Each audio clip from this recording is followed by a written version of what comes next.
Hello everyone, welcome to my channel AY study easy learning. Friends, हम लोग जो है अभी समीक्षा अधिकारी और सहायक समीक्षा अधिकारी के जो प्रीवियस ईयर के क्वेश्चंस हैं हिंदी के, तो उसको हम लोग जो है यहाँ पे सॉल्व कर रहे हैं। इसके पहले फ्रेंड्स काफ़ी ईयर के क्वेश्चंस हो चुके हैं, 2017 तक हो चुके हैं क्वेश्चंस। अभी जो हम लोग करेंगे, जो 2016 का जो री एग्ज़ाम हुआ था तो उसके क्वेश्चंस को देखेंगे। 2016 का एक और पेपर हुआ था तो उसको भी हम लोग कर लिए हैं। अभी जो री एग्ज़ाम हुआ था उसके क्वेश्चंस को आज करेंगे। तो फ्रेंड्स, ये काफ़ी इंपॉर्टेंट सीरीज होने वाली है, आप लोग जो इसको ज़रूर पढ़िएगा, क्योंकि जो भी एग्ज़ाम्स होने वाले हैं उसमें मोस्टली हिंदी आती ही है। तो मतलब सारे एग्ज़ाम जो भी अपकमिंग एग्ज़ाम्स हैं उन सब के लिए काफ़ी इंपॉर्टेंट है। तो चलिए फ्रेंड्स, जो क्वेश्चन है उसको हम लोग करना शुरू करते हैं और देखते हैं कि क्या है। तो फ्रेंड्स, ये जो पेपर हुआ था ये 20 सितंबर 2020 को हुआ था, ठीक है। तो क्वेश्चन है कि भौतिक का विलोम शब्द है, भौतिक का विलोम शब्द इसमें जो है हो जाएगा, ये आध्यात्मिक हो जाएगा, ठीक है, आध्यात्मिक हो जाएगा। तो भौतिक का विलोम आध्यात्मिक है, सांस्कृतिक का असांस्कृतिक और दार्शनिक का अदार्शनिक विलोम हो सकता है। चलते हैं दूसरा क्वेश्चन देखते हैं। इसमें जो है प्राची शब्द का भी प्रत्यार्थक पूछा है, यानी प्राची का विलोम बताना है। तो प्राची का जो विलोम होता है ये प्रतीची होता है, ठीक है, प्रतीची हो जाएगा। प्राची का जो अर्थ है ये पूर्व, इसका अर्थ पूर्व है, जिसका विलोम होगा प्रतीची। अवाची का अर्थ होता है उत्तर, जिसका विलोम उदीची होता है। और नवीन का विलोम प्राचीन हो जाएगा, ठीक है।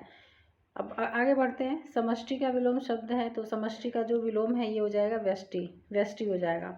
समष्टि का विलोम व्यष्टि होता है। विशिष्ट का विलोम सामान्य और अशिष्ट का शिष्ट तथा अपुष्टि का विलोम पुष्टि होता है, ठीक है, पुष्टि होता है। चलिए फ्रेंड्स, अब आगे का क्वेश्चन देखते हैं, चौथा। निम्नलिखित में से विलोम शब्दों की दृष्टि से एक युग्म गलत है, तो इसमें बताना है ये कौन सा गलत है।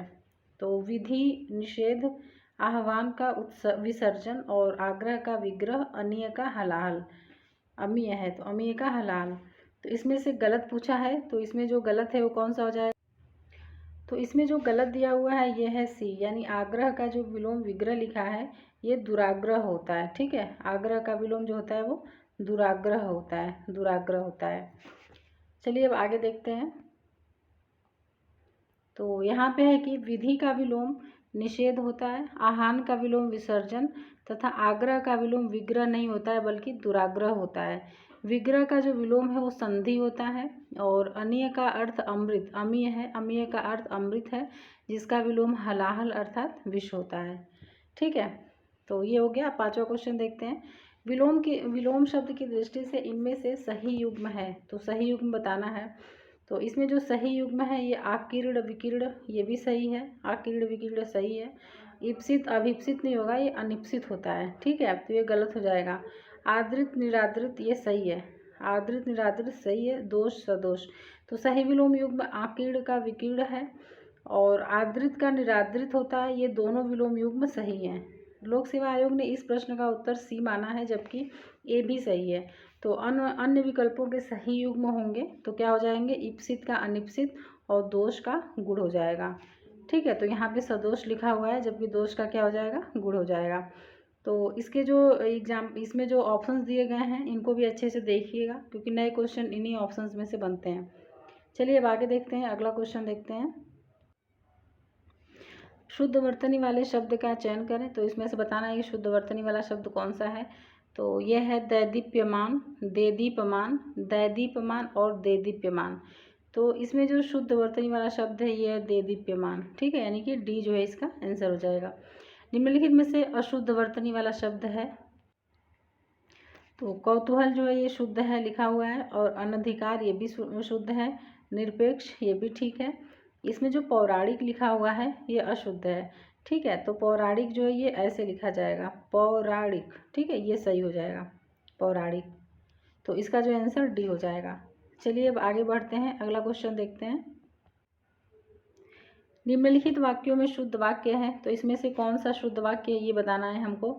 तो इसमें लिखा है कि मुझसे यह काम संभव नहीं हो सकता, वह बिल्कुल भी बात नहीं करना चाहता, यह कविता अनेक भाव प्रकट करती है, इन दोनों में केवल यही अंतर है। तो इसमें जो शुद्ध वाक्य है ये सी हो जाएगा, यह कविता अनेक भाव प्रकट करती है, ठीक है। तो प्रश्न के हिसाब से शुद्ध वाक्य है कि यह कविता अनेक भाव प्रकट करती है। मुझसे यह काम संभव नहीं हो सकता का शुद्ध वाक्य है मुझसे यह काम संभव नहीं है, ठीक है। तो जो इसमें लिखा हुआ है कि मुझसे यह काम संभव नहीं हो सकता, तो इसमें होगा कि मुझसे यह काम संभव नहीं है। इसमें जो हो सकता है ये असंगत है। अन्य के शुद्ध रूप हैं, वह बिल्कुल बात करना नहीं चाहता है। ठीक है, इसमें बिल्कुल भी लिखा है तो भी जो है इसमें सही नहीं है। ये हो जाएगा वह बिल्कुल बात नहीं करना चाहता, और इन दोनों में यही अंतर है। इसमें क्या लिखा है कि इन दोनों में केवल यही अंतर है, तो इन दोनों में यही अंतर है। ये जो है इसका शुद्ध वाक्य हो जाएगा। चलिए अब आगे देखते हैं, अगला क्वेश्चन देखते हैं 9th नंबर का। इसमें है कि निम्नलिखित में से एक वाक्य शुद्ध है तो वह कौन सा है, तो इसमें भी बताना है। इसके बावजूद भी हमसे हिंदी लिखने में बहुत भूल हो जाती है। इसके बावजूद भी हमसे हिंदी लिखने में बहुत भूलें हो जाती हैं। इसके बावजूद भी हम लोगों से हिंदी लिखने में बहुत भूल हो जाती है। इसके बावजूद हम लोगों से हिंदी लिखने में बहुत भूलें हो जाती हैं। तो इसमें जो ये डी हो जाएगा। ठीक है, इसका आंसर डी हो जाएगा यहाँ पे। तो ये हो जाएगा कि इसके बावजूद हम लोगों से हिंदी लिखने में बहुत भूलें हो जाती हैं। बाकी सब में भी लिखा हुआ है, तो ये जो है सही नहीं है। आगे देखते हैं फ्रेंड्स, अगला क्वेश्चन देखते हैं। इसमें अशुद्ध वाक्य का चयन करना है, ये कौन सा अशुद्ध वाक्य है। ठीक है, तो इसमें है कि पुलिस द्वारा डाकुओं का पीछा किया गया। देश की वर्तमान मौजूदा हालात ठीक नहीं है। मैं पुस्तकालय में नित्य समय पर पहुंचता हूं। तुम चिंता न करो, मैं कोई न कोई रास्ता निकालूंगा। तो इसमें अशुद्ध बताना है। ठीक है, तो इसमें जो अशुद्ध है ये हो जाएगा देश की वर्तमान मौजूदा हालात ठीक नहीं है, ये जो है अशुद्ध हो जाएगा। तो कहाँ पे अशुद्धि है इसमें दिया है कि देश की वर्तमान मौजूदा हालात ठीक नहीं है, क्योंकि इस वाक्य में वर्तमान तथा मौजूदा दोनों एक ही अर्थ में प्रयुक्त है। तो इसमें दोनों एक साथ नहीं होगा, कोई एक जो है इसका प्रयोग होगा। बाकी जो इसमें तीनों दिए गए हैं ये बिल्कुल शुद्ध लिखे गए हैं, तो इसको आप लोग जरूर देख लीजिएगा अच्छे से। चलिए बढ़ते हैं आगे, अगला क्वेश्चन देखते हैं। इसमें है कि परंपरा से चली आ रही बात के लिए प्रयुक्त होने वाला शब्द है। तो जो परंपरा से चली आ रही बात है उसके लिए जो प्रयुक्त होने वाला शब्द है तो ये हो जाएगा अनुश्रुति। ठीक है, अनुश्रुति हो जाएगा। अगला क्वेश्चन है 12वां क्वेश्चन। इसमें कह रहा है कि जिसके पास कुछ ना हो, तो जिसके पास कुछ ना हो वाक्यांश के लिए एक शब्द हो जाएगा अकिंचन। ठीक है, अकिंचन हो जाएगा। जिसके पास कुछ ना हो वाक्य के लिए एक शब्द अकिंचन हो जाएगा। जो कुछ नहीं जानता तो उसको क्या बोलते हैं, अज्ञ बोलते हैं। और जो सक्षम न हो उसे अक्षम कहते हैं। जो समर्थ न हो उसे असमर्थ कहते हैं। ठीक है, तो जो यहाँ पे ऑप्शंस दिए गए थे उसके भी हम लोग देख लिए कि किसको क्या कहते हैं। अब चलते हैं अपने अगले क्वेश्चन की तरफ। 13th नंबर का जो क्वेश्चन है इसमें कह रहा है कि स्वेद से उत्पन्न होने वाला, तो जो स्वेद से उत्पन्न होने वाला है उसके लिए जो एक शब्द है ये हो जाएगा स्वेदज। ठीक है, स्वेदज हो जाएगा। तो स्वेद से उत्पन्न होने वाला स्वेदज होता है, और अंडे से उत्पन्न होने वाला अंडज होता है, और पिंड से उत्पन्न होने वाला पिंडज, उभय यानी कि दोनों से उत्पन्न होने वाला उभयज होता है। ठीक है, उभयज होता है। आगे देखते हैं अगला क्वेश्चन। इसमें कह रहा है कि अपरिणित शब्द निम्नलिखित में से किस वाक्यांश के लिए प्रयुक्त होता है। तो ये प्रयुक्त होता है जिसका विवाह न हुआ हो। जिसका विवाह न हुआ हो उसके लिए अपरिणित शब्द का प्रयोग होता है। आगे देखते हैं फ्रेंड्स। तो जिसका विवाह न हुआ हो वाक्यांश के लिए एक शब्द है, ये अपरिणित है। जो देखने में प्रीतिकर न हो उसके लिए वाक्यांश का एक शब्द है अप्रियदर्शी। जिसका विवाह हो चुका है तो उसको परिणित बोलते हैं, और जिसका परिणाम निकलने वाला हो उसके लिए अपरिणामी। ठीक है, अपरिणामी बोलते हैं। निम्नलिखित में से किस वाक्यांश के लिए एक शब्द दुर्निवार प्रयुक्त होता है। तो जो दुर्निवार है वो जिसे दूर करना कठिन हो उसके लिए प्रयोग होता है। जिसे दूर करना कठिन हो उसके लिए क्या है, दुर्निवार शब्द का प्रयोग किया जाता है। और जिसे जीत पाना कठिन हो तो उसके लिए दुर्जेय शब्द का प्रयोग किया जाता है। ठीक है, जिसे जीत पाना कठिन हो उसके लिए दुर्जेय शब्द का प्रयोग किया जाता है। अगला क्वेश्चन देखते हैं 16th नंबर का। निम्नलिखित में से तत्सम शब्द है, तो अब तत्सम आ गया। तो इसमें दही, जीर्ण, गयंध, ग्राहक, तो इसमें जो है तत्सम कौन सा हो जाएगा, तो ये जीर्ण हो जाएगा। दही तथा ग्राहक तद्भव शब्द हैं, इनके तत्सम जो है वो दधी हो जाएगा। दही का तत्सम दधी हो जाएगा, और ग्राहक का क्या हो जाएगा, ग्राहक हो जाएगा। गयंध का तत्सम गयंदु होता है। जीर्ण तत्सम शब्द है जिसका तद्भव जीर्ण होगा। ठीक है, तो इसमें जो है इसका आंसर बी हो जाएगा। आगे देखते हैं अगला क्वेश्चन 17th नंबर का। इसमें कह रहा है कि अगहन का तत्सम रूप है। तो अगहन का तत्सम शब्द जो इसमें है ये हो जाएगा अग्रहायण। अग्रहायण हो जाएगा। बाकी जो दिए गए हैं वो गलत हैं। निम्नलिखित में से तद्भव शब्द है, तो चतुर्दश, चतुर्थ, 14, चत्वारी। तो इसमें जो तद्भव शब्द है ये हो जाएगा 14, ठीक है।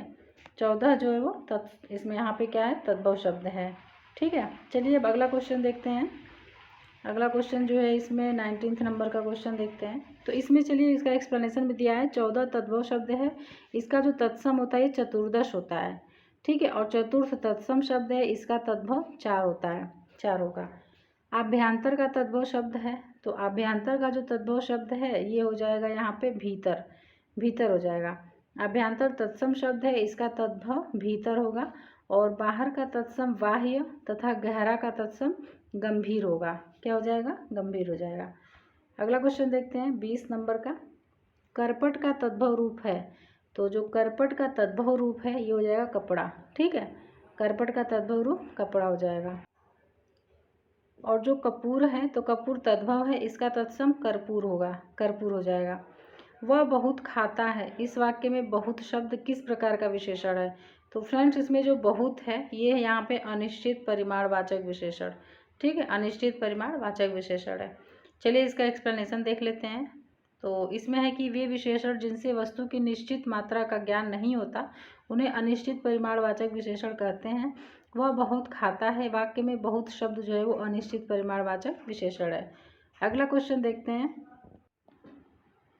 निम्नलिखित में से वह वाक्य चुनिए जिसमें गुणवाचक विशेषण का प्रयोग किया गया है।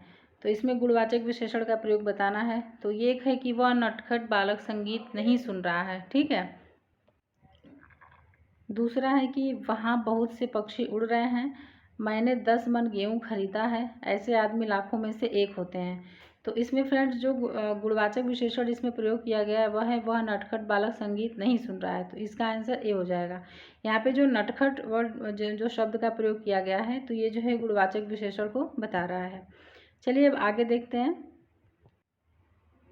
दिए गए वाक्यों में वह नटखट बालक संगीत नहीं सुन रहा है में नटखट शब्द गुणवाचक विशेषण है। वहाँ बहुत से पक्षी उड़ रहे हैं में बहुत शब्द जो है वो अनिश्चित परिमाणवाचक है। 10 मन निश्चित परिमाणवाचक तथा ऐसे आदमी में सार्वनामिक विशेषण का प्रयोग किया गया है। अगला है कि सतीश चंचल बालक है, इस वाक्य में चंचल शब्द है। तो जो चंचल शब्द है ये गुणवाचक विशेषण है, ठीक है, ये उसके गुण को बता रहा है। तो सतीश चंचल बालक है, इस वाक्य में चंचल शब्द जो है वो गुणवाचक विशेषण है। इसमें अगला क्वेश्चन है मानसिक, क्या है अगला क्वेश्चन, मानसिक विशेषण किस मूल शब्द से बना है? तो ये जो है मानस, मानस और मनस, ये जो दोनों हैं इनसे जो है मानसिक विशेषण बना हुआ है। तो मानस में प्रत्यय लगाने पर मानसिक शब्द प्राप्त होता है।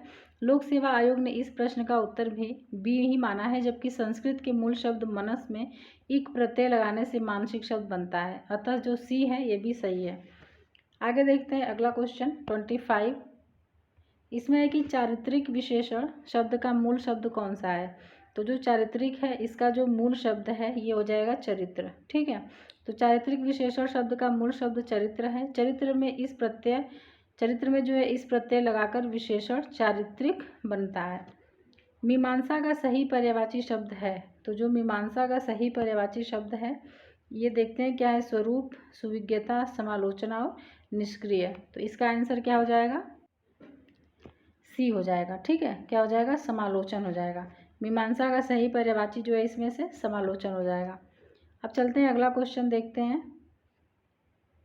27 नंबर। तो इसमें कह रहा है कि बिजली का पर्यायवाची शब्द है। तो बिजली का जो पर्यायवाची शब्द है ये हो जाएगा सौदामिनी, ठीक है, सौदामिनी हो जाएगा। तो बिजली के और क्या क्या पर्यायवाची हैं, चपला, चंचला, दामिनी, विद्युत, सौदामिनी, क्षण प्रभा, ये सब जो है वो बिजली के पर्यायवाची दिए गए हैं। अगला क्वेश्चन देखते हैं 28। निम्नलिखित में से कौन सा शब्द लक्ष्मी का पर्यायवाची नहीं है? तो यहाँ पे नहीं है बताना है। तो रमा, इंदिरा और कमला ये तीनों जो है लक्ष्मी के पर्यायवाची हैं। भारती जो है ये लक्ष्मी का पर्यायवाची नहीं है। तो भारती जो है वो सरस्वती का पर्यायवाची है, ठीक है, सरस्वती के पर्यायवाची हैं। तो और क्या क्या है सरस्वती की पर्यायवाची? तो भारती हो गया, सारपा, वाग्देवी, वाग्देवी पूछा हुआ है कई बार, वीणा वादिनी, विद्या, वागीशा ये भी पूछा हुआ है, ब्रह्मवादिनी। और जो इसमें जो लक्ष्मी की पर्यायवाची और क्या हैं, तो रमा, इंदिरा, कमला, सागर पुत्री ये सब जो है लक्ष्मी के पर्याय हैं। निम्नलिखित में से कौन सा शब्द कपड़ा का पर्यायवाची नहीं है? तो वस्त्र, पट, वसन ये तीनों जो है कपड़ा के पर्यायवाची हैं। बाकी जो वासन है ये कपड़ा का पर्यायवाची नहीं है। ठीक है, वासन नहीं है बल्कि वसन है। तो चलिए अब आगे देखते हैं। हम लोग आ गए 30 नंबर के क्वेश्चन पे। निम्नलिखित में से कौन सा शब्द मेघ का पर्यायवाची नहीं है? तो इसमें नहीं बताना है। तो ये भी पयोधर, जलधर और वारीधर तीनों जो है मेघ के पर्यायवाची हैं, जबकि जो दामोदर है ये मेघ का पर्यायवाची नहीं है। तो मेघ के पर्यायवाची और क्या है? तो यहाँ तो 3 दे ही दिए गए हैं, पयोधर, वारीधर, जलधर, निर्धर, बादल, ये सब जो है मेघ के पर्यायवाची हैं। आविर्भूत का सही विलोम शब्द है। तो जो आविर्भूत है इसका सही विलोम हो जाएगा तिरोभूत। ठीक है, तिरोभूत हो जाएगा। अनास्था का विलोम आस्था हो जाएगा और अनेकता का विलोम एकता हो जाएगा तथा अनावृष्टि का विलोम अतिवृष्टि होगा। ठीक है, अतिवृष्टि हो जाएगा। चलिए फ्रेंड्स अब अगला क्वेश्चन देखते हैं, 32 नंबर का क्वेश्चन। क्षणिक का सही विलोम शब्द है। तो क्षणिक का सही विलोम शब्द हो जाएगा शाश्वत। क्षणिक का विलोम शाश्वत होता है। अति का विलोम अल्प, क्षर का विलोम अक्षर तथा विमुख का विलोम उन्मुख होता है। अग्रज का विलोम शब्द है। तो अग्रज का जो विलोम शब्द हो जाएगा ये अनुज हो जाएगा। ठीक है, अनुज हो जाएगा। अग्रज का विलोम अनुज होता है। अक्षत का विलोम छत होता है तथा अतुल का विलोम तुल होता है। क्या होता है? तुल होता है। अब अगला क्वेश्चन देखते हैं फ्रेंड्स, 34 नंबर का। निम्नलिखित में से विलोम शब्दों की दृष्टि से एक युग्म गलत है। तो इसमें कौन सा गलत है ये बताना है। तो मौन मुखर, शानदार शर्मनाक, बर्बर सभ्य, अनुचर और परिचर। तो इसमें हमको गलत युग्म बताना है, तो ये डी हो जाएगा, अनुचर और परिचर। तो मौन का विलोम मुखर होता है, शानदार का विलोम शर्मनाक हो जाएगा और बर्बर का विलोम सभ्य हो जाएगा। अनुचर का विलोम स्वामी होगा। क्या हो जाएगा? स्वामी हो जाएगा। यहाँ पे परिचर लिखा है तो ये गलत है। ठीक है, नेक्स्ट क्वेश्चन देखते हैं। विलोम शब्दों की दृष्टि से इनमें से एक युग्म गलत है। तो यहाँ भी हमको गलत देखना है। अमित का परिमित, सत्कार का तिरस्कार, आच्छादित का परिच्छन्न, सुख का दुख। तो इसमें जो सी है ये गलत है, यहाँ पे सी गलत है। आच्छादित का विलोम अनाच्छादित होगा। ठीक है, अनाच्छादित होगा। यहाँ पे परिच्छन्न लिखा है तो ये गलत है। अब नेक्स्ट क्वेश्चन देखते हैं, 36 नंबर का क्वेश्चन। निवर्तनी की दृष्टि से शुद्ध शब्द है।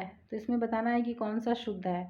तो एक है चिन्ह, विवर्त, अनुग्रहित और विरहिणी। तो इसमें शुद्ध शब्द कौन सा हो जाएगा? तो इसमें जो शुद्ध है ये हो जाएगा यहाँ पे बी, यानी कि क्या है ये है विवर्त। ठीक है, इसमें जो विवर्त लिखा है ये यहाँ पे शुद्ध शब्द है। चलिए आगे भी देख लेते हैं इसका जो एक्सप्लेनेशन है और जो दिए गए हैं ऑप्शंस में। तो इसमें है कि वर्तनी की दृष्टि से शुद्ध शब्द विवर्त है।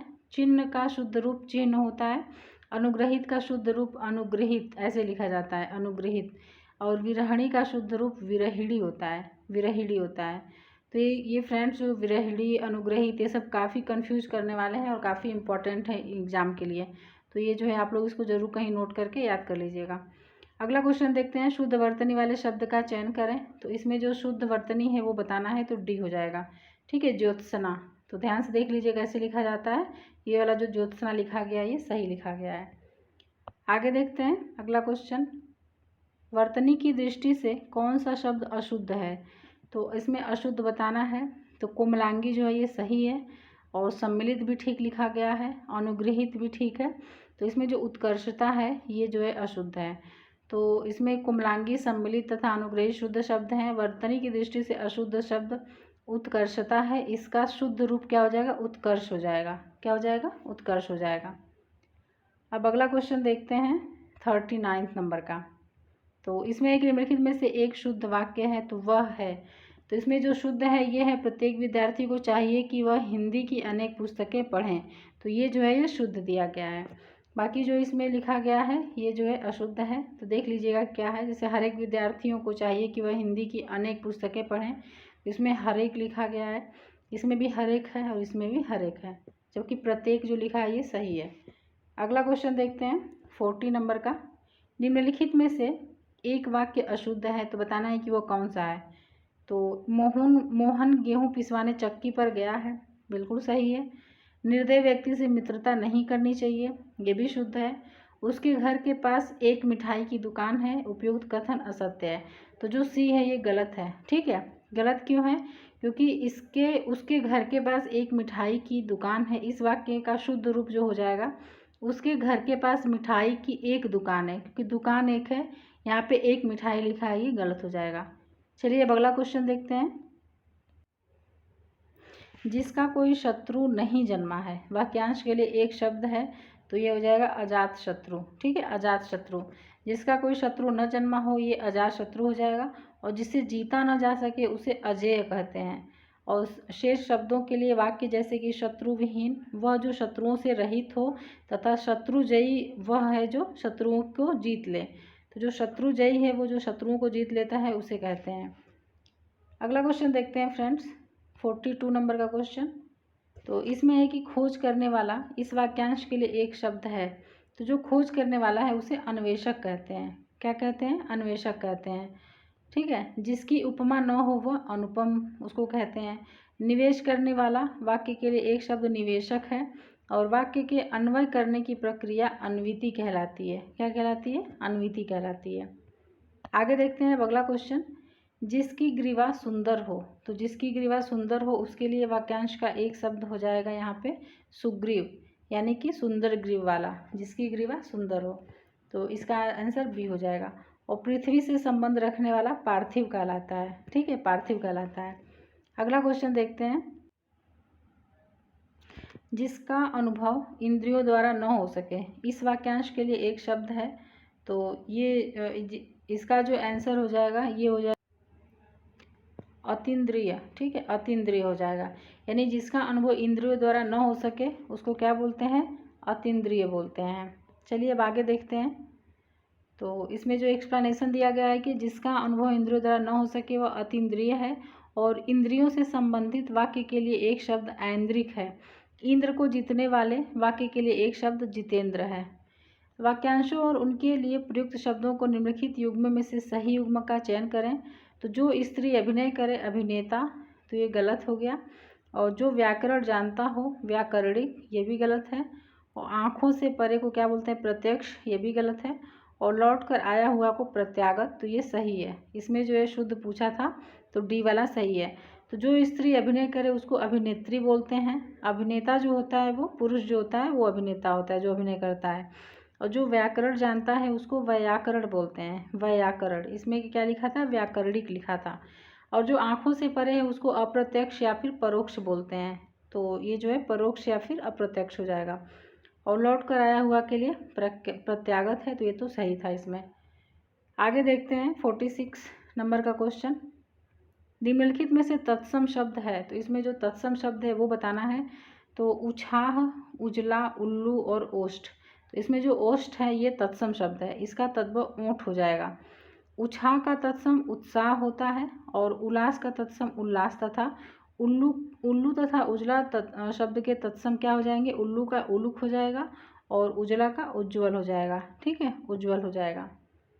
तो अब चलते हैं 47 नंबर के क्वेश्चन पे, इसको देखते हैं। परिवा का तत्सम रूप है, तो परिवा का तत्सम रूप हो जाएगा प्रतिपदा। क्या हो जाएगा? प्रतिपदा हो जाएगा। तो परिवा का तत्सम रूप प्रतिपदा है। ठीक है, अब अगला क्वेश्चन देखते हैं।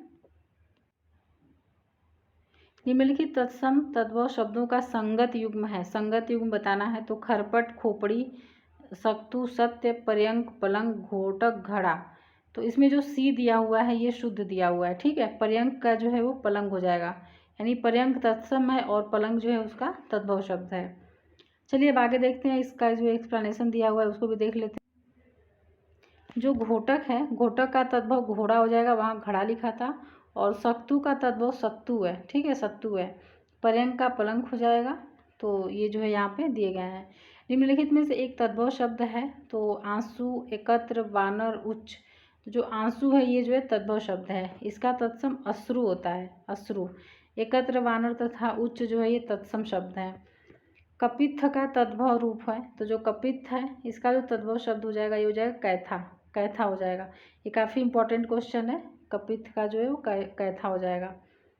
अगला क्वेश्चन देखते हैं। यहाँ पे एक्सप्लेनेशन भी किया हुआ है कि कपित्थ का तद्भव कैथा है।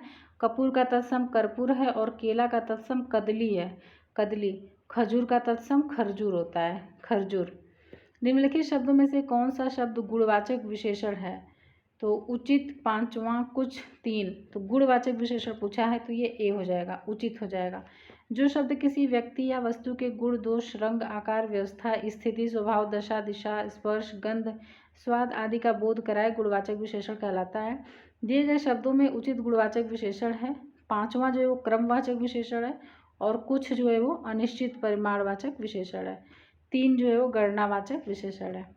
तो देख लिए हम लोग कि इसमें कौन कौन सा विशेषण है। अब अगला क्वेश्चन देख लेते हैं। निम्नलिखित में से कौन सा विशेषण संज्ञा से नहीं बना है? तो इसमें जो संज्ञा से नहीं बना है तो क्या है? श्रीमान, दानी, सुंदर, चमकीला। तो इसमें जो सुंदर ये संज्ञा से नहीं बना है। श्रीमान विशेषण श्री संज्ञा से बना है, दानी जो है विशेषण दान संज्ञा से बना है, चमकीला विशेषण चमक संज्ञा तथा ईला प्रत्यय से बना है और सुंदर विशेषण जो संज्ञा से निर्मित नहीं हुआ है। तो इसलिए इसका आंसर कौन सा हो जाएगा? सी हो जाएगा। आगे देखते हैं अब अगला क्वेश्चन। निम्नलिखित में से किस वाक्य में उत्तमावस्था गुणवाचक विशेषण विशेष्य का प्रयोग किया गया है? क्या है? उत्तमावस्था गुणवाचक विशेषण और विशेष्य का प्रयोग किया गया है। तो ऑप्शन हैं कि परमानंद कक्षा में सबसे होशियार छात्र है, मनमोहन ने इस दुकान से 1 किलो टमाटर खरीदा, इस पौधे में इतना पानी मत डालो, और यहाँ पे डी दिया हुआ है अंदर, विजय पहलवान एक दिन में 4 लीटर दूध पीता है। तो इसका आंसर ए हो जाएगा, परमानंद कक्षा में सबसे होशियार छात्र है। यानी कि दिए गए वाक्य परमानंद कक्षा में सबसे होशियार छात्र है, वाक्य में परमानंद विशेष तथा सबसे होशियार विशेषण उत्तमावस्था सूचक गुणवाचक विशेषण है। तो इसका आंसर ए हो जाएगा। अब नेक्स्ट क्वेश्चन देखते हैं। सौर जो है वो किस मूल शब्द से बना विशेषण है? तो फ्रेंड जो सौर है ये सूर्य से बना है, ठीक है। सौर जो है वो मूल रूप सूर्य है, सूर्य संज्ञा है और सौर जो है उसका विशेषण है। निम्नलिखित में से कौन सा शब्द विशेषण है? तो जो शब्द विशेषण है ये आग्नेय हो जाएगा। क्या हो जाएगा? आग्नेय हो जाएगा। आग जो है संज्ञा शब्द का विशेषण आग्नेय है, ठीक है। तो इसका आंसर बी हो जाएगा। चलिए अब अगला क्वेश्चन देखते हैं 56। इसमें है कि आकाश का पर्यायवाची शब्द है, तो जो आकाश का पर्यायवाची है ये शून्य हो जाएगा, शून्य। आकाश के पर्यायवाची हैं नभ, अंबर, शून्य, व्योम, व्योम, गगन, ख इत्यादि।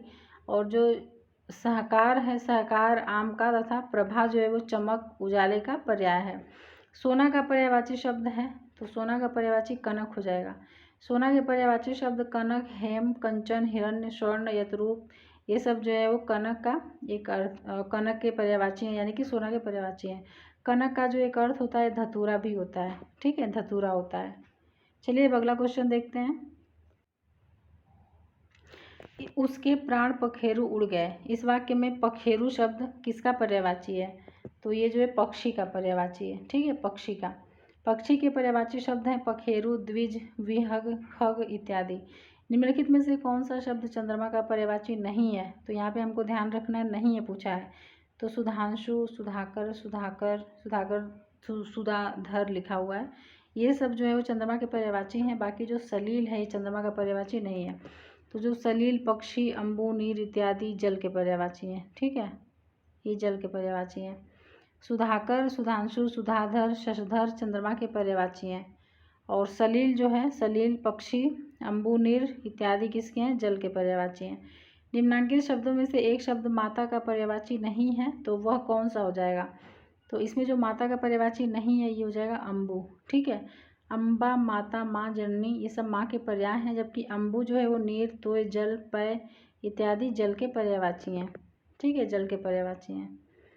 तो चलिए अगला क्वेश्चन देखते हैं हम लोग। सॉरी फ्रेंड्स, 60 क्वेश्चन हो चुके हैं, तो टोटल जो है 60 क्वेश्चन ही है। तो हम लोग जो है 2016 का जो पुनर्परीक्षा हुआ था उसका अभी जो क्वेश्चन देख लिए हिंदी का। तो चलिए अब हम लोग जो है नेक्स्ट जो एग्ज़ाम हुआ था उसके क्वेश्चन को देखेंगे यहाँ पे। तब तक अपना जो है आप लोग पढ़ते रहिए और रिवीजन करते रहिए।